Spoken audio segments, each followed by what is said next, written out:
بسم الله الرحمن الرحيم السلام عليكم ورحمة الله وبركاته كلنتي وعن أونايسن داوديل waxaad ku soo dhawaataan barnaamij gaar ah barnaamijkaas oo idinka soo diyaarinay shirweyne heer caalami oo ka qabsamay magaalada Dakar ee dalka Senegal shirkaasi oo ay ka soo qayb galeen madaxweynayaal kala duwan oo ka socda daafaha kala duwan ee adduunka iyo hay'adaha caalamiga ah ee deeqaha iyo qaadhaan bixiyaasha ah shirweynahaasi caalamiga oo laga hadlayay sidii xiriir iskaashi iyo wada shaqeyneed oo dhinaca waxbarashada ay u dhaxmari lahaa wadamada horumaray ee caalamka iyo wadamada deeqaha la gaadhsiiyo waxaana shirkaasi lagu abuuray sanduuq horumarineed oo dhinaca waxbarashada ah kaasi oo lagu caawinayo wadamada soo koraya ee adduunka shirkaasi oo si rasmi ah u furay madaxweynaha dalka Faransiiska iyo madaxweynaha dalkaasi Senegal ayaa waxa ka qayb galay mas'uuliyiin kala duwan oo ka kala socday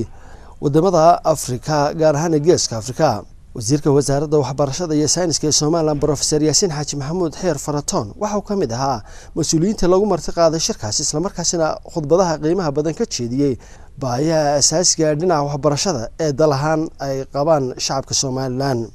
And now we have Somaliland. Do you have Somaliland as well? Yes, sir. Okay.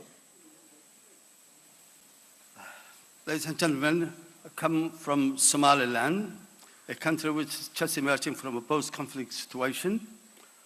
The economy is devastated by civil wars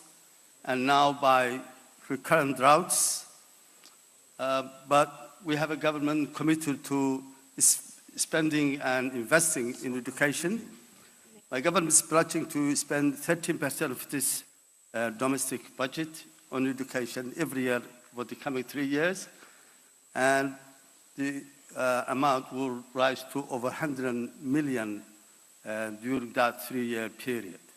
Thank you very much for listening. waxaan jeclahay hadaba daawadayaal bal in xog dheeraad ah uu inaga siiyo shirkaasi caalami ee uu ka qayb galay Professor Yaasiin Xaaji Maxamuud Xeer Faratoon wasiirka wasaaradda waxbarashada ee Soomaaliland oo ku hadlayay magaca iyo mas'uuliyadda qaranka Jamhuuriyadda Soomaaliland isagoo huban waxa uu tilmaamay wasiirku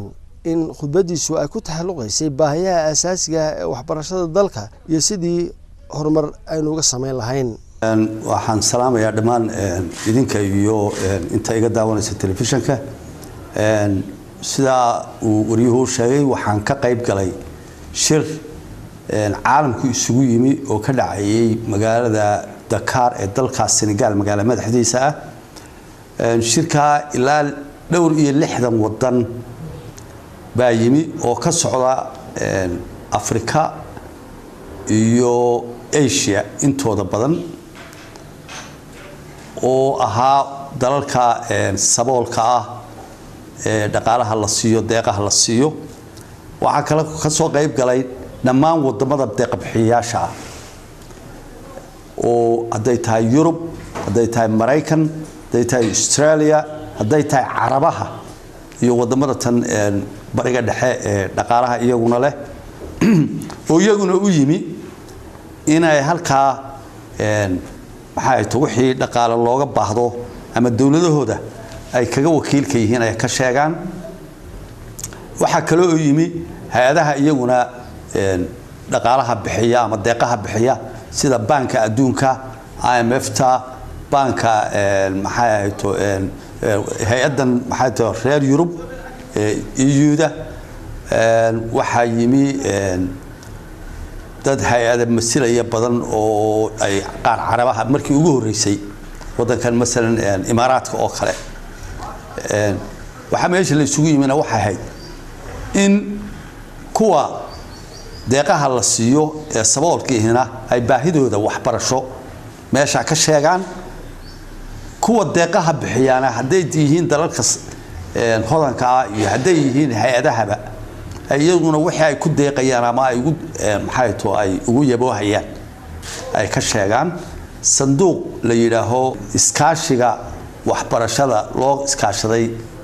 iskaashiga adduunka ee la isaga kaashaday waxbarashada tayeynteeda ama waxtarkeeda ayaa la yiraahdo Global Partnership for Education ayaa la isugu yimid halka shir aad u ballaaran oo ahaa waxa gudoominayay oo furay madaxweynaha Faransiiska iyo madaxweynaha dalka Senegal waxaa ka soo qayb galay ilaa 12 min ilaa 15 madaxweyne oo kuwa Afrikaanka u badan baa yimid shir wuxuu aad iyo aad uga soo qayb galay caalamku isugu yimid sanduuqa ama hay'adaas global GPE Global Partnership for Education waxaa gudoomiye u ah ra'iisul wasaarihii dalka Australia Gillard Gillard imika ka prime minister ka inka joogay ka horeysay dad badan oo magac adduunka ku leh oo la yaqaano fanaaniin ayaa ka soo qayb galay oo ambassadors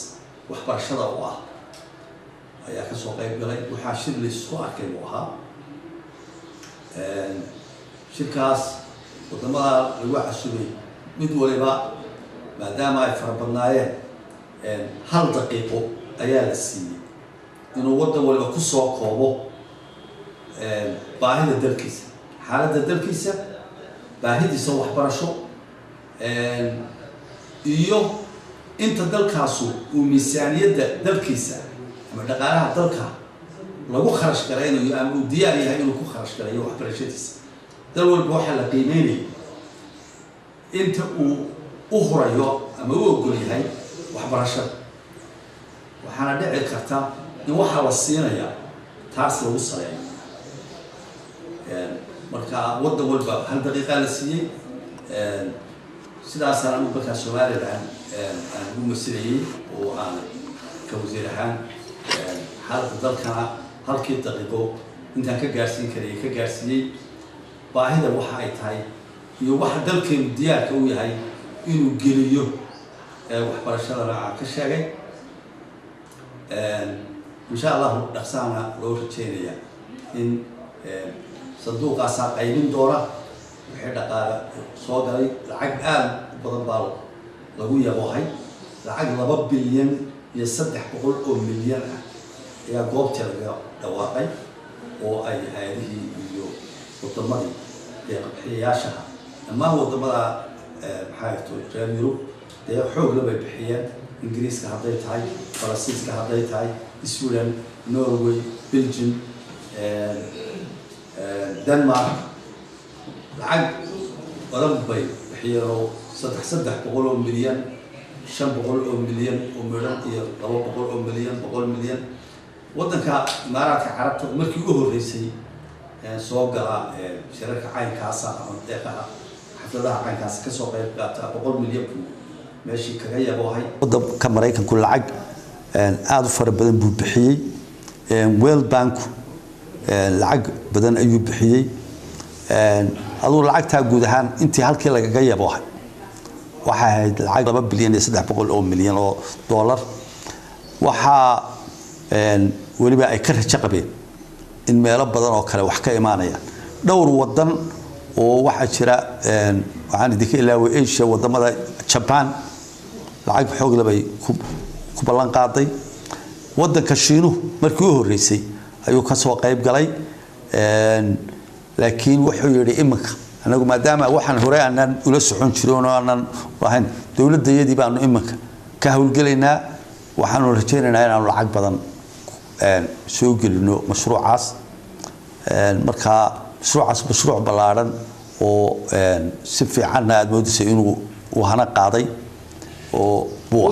wasiir aad u mahadsan marka shirka noocaas oo kale limaada caalamiga ah waxa laga yaabaa adduunka faraha badan ee dalka caalamka horumaray wadamada koobaad ku jira Yurub ama Afrikada waxa laga yaabaa wadamo badan isku qaldaan Soomaaliya iyo Soomaaliya waxaad ka warantaa meeqaamkii adoo wasiirka Soomaaliya ka shaqada meeqaamkii lagu qaabilay iyo sidii lagu soo dhaweeyay bulshada soo fahansanay Soomaaliya anagu intaan halka ka tagin baanu ka sii afeef dhiganay arinta aan halkaan ka sii afeef dhiganay way ogaayeen marka magaca Somaliland ayay nagu casumeen dal madax banaan oo dalalka oo la miisaan oo la qiimo ah ayaa inoo arkayay ama aan ku tagay aniguna ma yeelin way jireen marar xogaa isku yara haldo spelling iyo waxa soo aan marka ay tilmaamo aan ku iraahdo arintaas waa khalad hal saxo la saxay laakiin diyaar bay u ahaayeen in ay si madax bannaan oo dee dal qarannimadiisa loo madax bannaan oo bay u arkayeen qolada casuumadda samaysay wax khaladana ma jirin dad badan oo arrinta siyaasadda Soomaal fahansan Somaliland iyo Soomaaliya iyo arrintii dalka Soomaaliya la isku oran jiray maanta meeshuu kala taagan yahay oo far badanna waan la kulmay horta hay'adaha caalamku aad bay ula socdaan arrinta bal cid kale ba ha joogtay reer Yurubna aad bay ula socdaan masalan markii aanu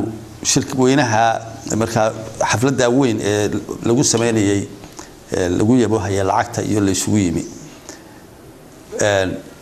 Soomaaliya ninkii u joogay Soomaaliya loo sheegay ninkii inaan Puntland ka socdo wasiir dawladda oo isna joogayna waxa la Puntland Soomaaliya ayaa loogu yeeray anigana Somaliland ayaa oo labadooda isku booriyan bay tagaan aniguna mid gaara baan tagay dabadna dhowr qof baa markii dambe ugu yiri imise Soomaaliyeed baatii wadadka hadda aan la socon laakiin hay'adaha caalamku ku deeqbixiyayaasha iyo dhamaantood way la socdaan imanka waxa waa heer waxa la gaaray caalamku iyo wadamada badankooda xataa madaxda reer hay'adaha kuwa Yurub masalayay hay'adaheeda kuwa way wada garanayeen iyagu wasiir waxa laga yaabaa inaad kulamo kala gaargaar la yeelatay wadamada adduunka horumaray iyo dalalka kale jaarka inahay waxaad ka wartaa arrimaha ka wada shay hadii jiraan dad shakhsiyaad la kulanteen oo wadamada caalamka daryeesha run ahaantii waqtigu ciriiri buu ahaa shirku laba maalmood buu socday labada maalmoodna programka tight ahaa aroorti marka 6 maalin quraacdii 5 iyo barkaas subaxnimo looga dhigay ilaa iyo waxaan fadhiinay 6 galabnimo iyo mararka qaar koodna dib uba uga dhacay maalin marka waqti loo helayay ba sheeko gaargaara iyo la fariis iyo casuumado inside meetings la galo iyo ciriiri bay ahay waxa kaliya waqtigu helayay wax weeyaan marka inta yare wax la cunayo qofka admiiska la fariisato ama hadaa dib ballan samaysto way jirtay qolada World Bank oo gaar u la hadlay oo noo wada fariisanay oo anigu aan waqti u samaystay maalintii horeysay aan ku bilaabay dabadna maalintii u dambeysay baan bay isiyeen waqti maalintii u dhamaaday shirku baan anigu maalintii sii joogay iyaguna way joogayeen marka maalintaas ay chance siiyeen oo aan la hadlay si wanaagsan baan la hadlay waxaan kala hadlayeen waxa weeye xaaladda dalkeena baahideena in marar badan laynagu khaldo ama mataqaana deeqda layna siinayo kale la isdhexgeliyo mid guud oo leeyahay Soomaaliya la wada siinaya hadhowto wax la inooga jaro waxa soo dhanna inayna raali ka ahayn iyaguna way garawsadeen iyagana qaybinaya dhaqaalaha waxay aan isku afgaranay inaan Soomaaliland ay gaarkeeda u eegayaan waxa ay u allocate gareynayaan ama waxa u jarayaan ay gaarkeeda u sameynayaan وتاي ودبيتي سعادة وسيلة دقوا أدقوا ما سمحوا تفرح بدنا نجلس شركة عالمية تبقى شيء وزارة واحد برشلونة هي ساينس كا سومالا نسبة البضبط بالقصة ميسان وتروح تعليل تروح على ري واحد ساينس كا رنتي واحد ودين كل ما بضبط ضيلتين وحيي وزارة كاميرا كل دوبة قصة ميسان وحيي المعمول يسين بلاد كون هاوش سوي وزارة القصة حطيه سدا شغل شوفوا بلا وسان حكومة الدنيا والله أنا ودولي وحنا وحوين قبلنا رنتي وما أرجنه وقت كوبن بوها وأنت أنا وحنا نسكدي نون أود وحنا ساري أنا يدوزير كحكي وحنا ساري وحيا بلينا إنه حقوقنا نقول نهارت واحد بدن با إنكستو وزير كي يجهريه أجاسمه جود ولا بدأ بنلقى بدلي صدق هذا يروح مكوا عصبنا أنا وزير كي أجاسمها جود بوان كوا عصبنا وزارة marka xog badan baan nagaga maqan wasaaradda wali waxaan ku jiraa waqti aan rabno inaan xogogaal noqono barano marka aan marka wixii aanu aatan horumar aanu sameeyno ama talo aanu ka gaarino aanu marka aan dib u dhigano marka ilaa imka barasho baan ku jir ilaa barasho ma ku jir waqtiguna xiriir buu ahaa waxa ugu weyn ee hadda imka intii dhacay waxbarashada xageedana waxa shirka aan tagay shirka la jira oo isna insha Allah bisha March waddanka Argentina iyo ka dhacayo isaguna la socda kan daba socda oo isagana lagu casumi doono saan filano sida oo isna oo kan daba socda isna laga yaabaa cid inooga qayb gasho wixii kala duwan waxa barashadaas aan ku jiraa wali wax weyn oo aan wasaaradda hadda dhaqdhaqaajino ama qabanay ama horumarka ha noqoto ama toosinta maamulka ha noqoto ama gobolada ha noqoto ma jirto daawadayaal waxaa xusuud mudan in shirweynaha si caalamiga ah oo ka qayb galeen madaxweynayaal kala duwan adduunka ka socda wasiiro saraakiil dhinaca hay'adaha caalamiga ah iyo hay'adaha adduunka iyo sidoo kale fanaaniinta ugu caansan wadamada Mareykanka ayaa waxaan jecelahay intaas inaan ku soo gabagabayno waa dhammaan howlwadeennadii barnaamijkan ka qayb qaatay ugu horeeyay Marwaan Sulub Mawlid Kibaar Axmed Maxamed Majabir Ugaaska iyo anigoo Jacfar dhamaanteed ku dhaafina assalaamu calaykum waraxmatullaahi wabarakaatuh